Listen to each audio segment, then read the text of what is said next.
प्रांजल ज्ञान गंगा में आप सभी का स्वागत है। हम संक्षिप्त महाभारत का पाठ कर रहे हैं जिसमें कि वन पर्व चल रहा है।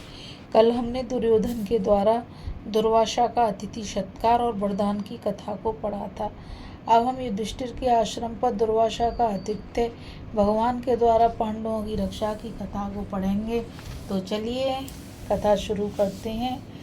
वैशंपायन जी कहते हैं, तदंतर एक दिन दुर्वासा मुनि इस बात का पता लगाकर कि पांडव और द्रौपदी सभी लोग भोजन से निवृत्त हो आराम कर रहे हैं 10,000 शिष्यों को साथ लेकर वन में आते युधिष्ठिर के पास पहुंचे। राजा युधिष्ठिर अतिथि को आते देख भाइयों सहित आगे बढ़कर उन्हें लिवा लाए, हाथ जोड़कर प्रणाम किया और एक सुंदर आसन पर बिठाया। फिर विधिवत पूजन करके उन्होंने आतिथ्य के लिए निमंत्रण देते हुए कहा, भगवान आप नित्य कर्म से निवृत्त होकर शीघ्र आइए और भोजन कीजिए। मुनि भी शिष्यों के साथ स्नान करने चले गए। उन्होंने इस बात का तनिक भी विचार नहीं किया कि ये इस समय शिष्यों सहित मुझे कैसे भोजन दे सकेंगे। सारी मुनि मंडली जल में स्नान करके ध्यान लगाने लगी। इधर पतिव्रता द्रौपदी को अन्न के लिए बड़ी चिंता हुई। उसने बहुत सोचा विचारा, किंतु उस समय अन्न मिलने का कोई उपाय उसके ध्यान में नहीं आया। तब वे मन ही मन भगवान श्री कृष्ण का इस प्रकार स्मरण करने लगी, हे कृष्ण, हे महाभाव श्री कृष्ण देव की नंदन, हे अविनाशी वासुदेव, चरणों में पड़े हुए दुखियों का दूर करने वाले, हे जगदीश्वर, तुम्हारी संपूर्ण जगत के तुम ही संपूर्ण जगत की आत्मा हो। इस विश्व को बनाना और बिगाड़ना तुम्हारे ही हाथों का खेल है। प्रभु तुम अविनाशी हो, शरणागतों की रक्षा करने वाले गोपाल तुम ही संपूर्ण प्रजा के रक्षक परात्पर परमेश्वर हो। चित्त की वृत्तियों और चिद वृत्तियों के प्रेरक तुम ही हो। मैं तुम्हें प्रणाम करती हूँ, हे गोविंद, सबके वरण करने योग वरदाता अनंत। आओ, जिन्हें तुम्हारे सिवा दूसरा कोई सहारा देने वाला नहीं होता, उन असहाय भक्तों की सहायता आप करते हो। पुराण पुरुष प्राण और मन की वृत्तियां तुम्हारे पास तक नहीं पहुंच पाती। सबके साक्षी परमात्मन मैं तुम्हारी शरण में हूँ। शरणागत वत्सल कृपा करके मुझे बचाओ। नील कमल दल के समान श्याम सुंदर कमल पुष्प के भीतरी भाग के समान किंचित लाल नेत्र वाले कौस्तुभमणि विभूषित एवं पीताम्बर धारण करने वाले श्री कृष्ण तुम ही संपूर्ण भूतों के आदि और अंत हो। तुम ही परम आश्रय हो। तुम ही परात्पर ज्योतिर्मय सर्वव्यापक एवं शर्मात्मा हो। ज्ञानी पुरुषों ने तुमको ही इस जगत का परम बीज और संपूर्ण संपदाओं का अधिष्ठान कहा है। देवेश, यदि तुम मेरे रक्षक हो तो मुझ पर सारी विपत्तियां टूट पड़े तो भी भय नहीं। आज से पहले सभा में दुशासन के हाथ से जैसे तुमने मुझे बचाया था, उसी प्रकार इस वर्तमान संकट से मेरा उद्धार करो। कृष्ण कृष्ण महाभाव देव की नंदनाभ्य वासुदेव जगन्नाथ प्रणतार्ते विनाशन विश्वात्मनं विश्वजनक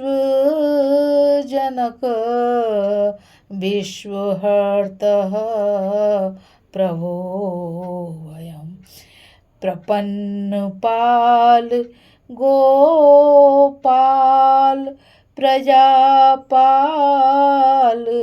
परात्पर आकुतीनाम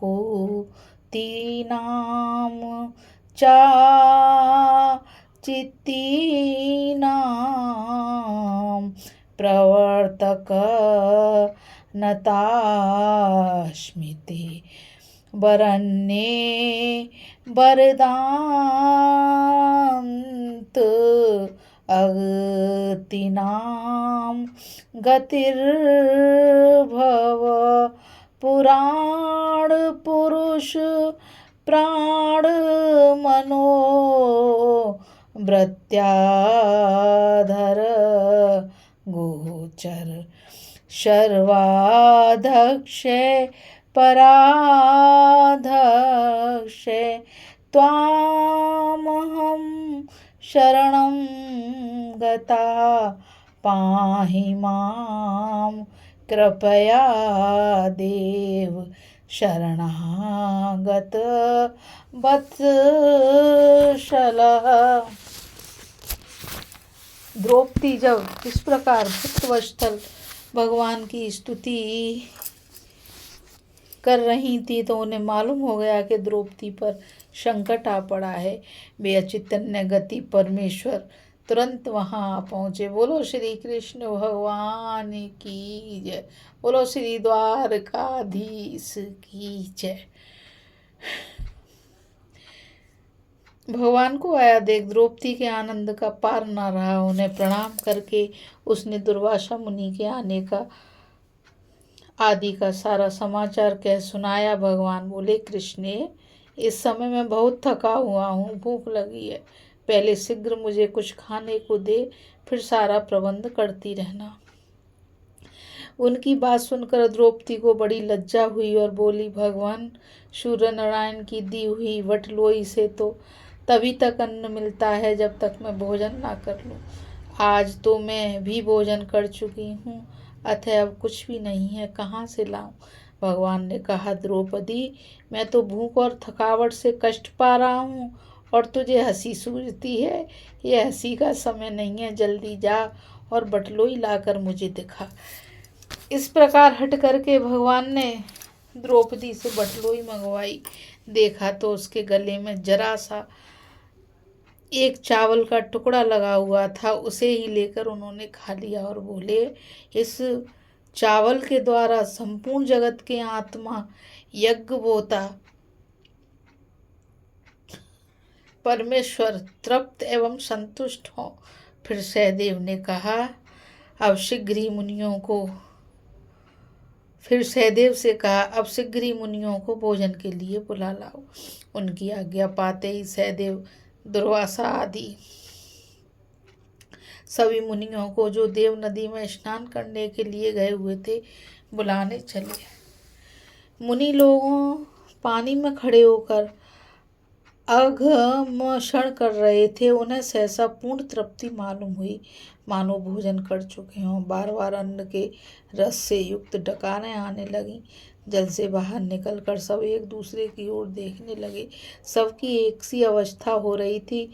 फिर सब लोग दुर्वासा से कहने लगे, ब्रह्मर्षि राजा को अन्न तैयार कराने की आज्ञा देकर हम लोग यहाँ नहाने आए थे, पर इस समय तो इतनी तृप्ति हो गई कि कंठ तक अन्न भरा हुआ जान पड़ता है। कैसे भोजन करेंगे? हमने जो रसोई तैयार कराई है वह व्यर्थ होगी। अब इसके लिए क्या करना चाहिए?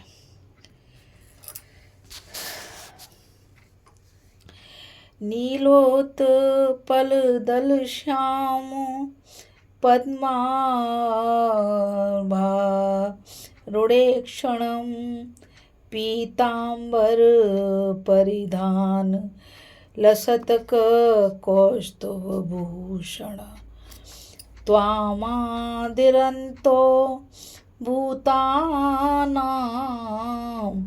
त्वमेव च परायणं परात् परतरं ज्योति विश्रुष्वात्मा सर्वतोमुखः त्वामेवाहु परं बीजं निधानं सर्वसम्पदाम् त्वानाथेन देवेश सर्वापद्भयो भयं नाहि दुःशासनः दहं पूर्वसभायां मोचिता यथा तथैव सङ्कटादस्मान्मामुद्धर्तुं मिहार्षयसि। दुर्वासा बोले, सचमुच ही व्यर्थ भोजन बनवाकर हम लोगों ने राजर्षि युधिष्ठिर का महान अपराध किया है। राजा अम्बरीश का प्रभाव अभी हमें भुला नहीं है। इस घटना को याद करके मैं भगवान के भक्तों से सदा डरता रहता हूँ। समस्त पांडव भी वैसे ही महात्मा हैं। ये धार्मिक, शूरवीर, विद्वान, व्रतधारी, तपस्वी, सदाचारी तथा नित्य भगवान वासुदेव के भजन में ही लगे रहने वाले हैं। जैसे आग रुई की ढेरी को जला डालती है, उसी प्रकार क्रोधित होने पर पांडव भी हमें जला सकते हैं।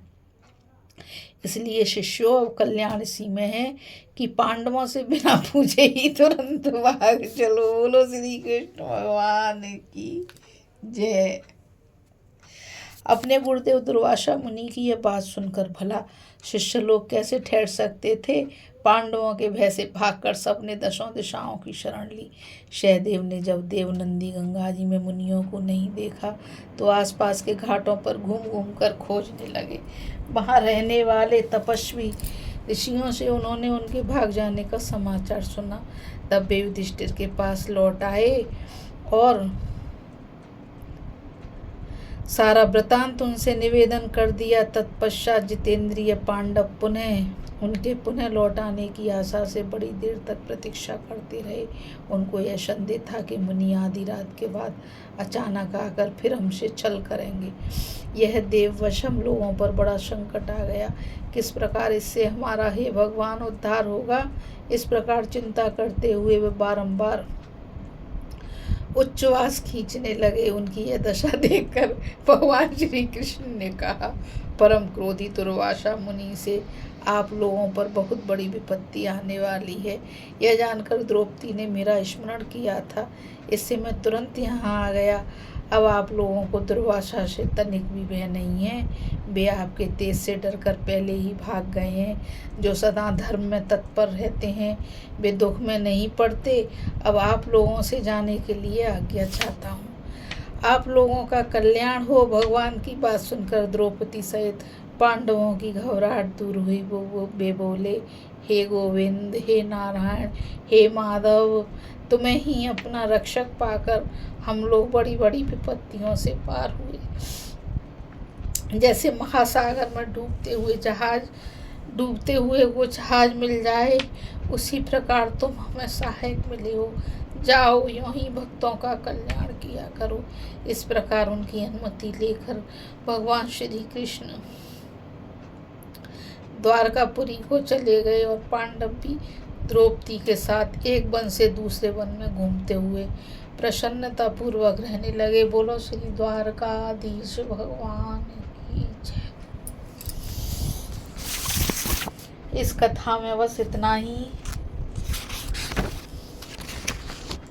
अभी हम युधिष्ठिर के आश्रम पर दुर्वासा का आतिथ्य भगवान के द्वारा पांडवों की रक्षा की कथा को पढ़ रहे थे।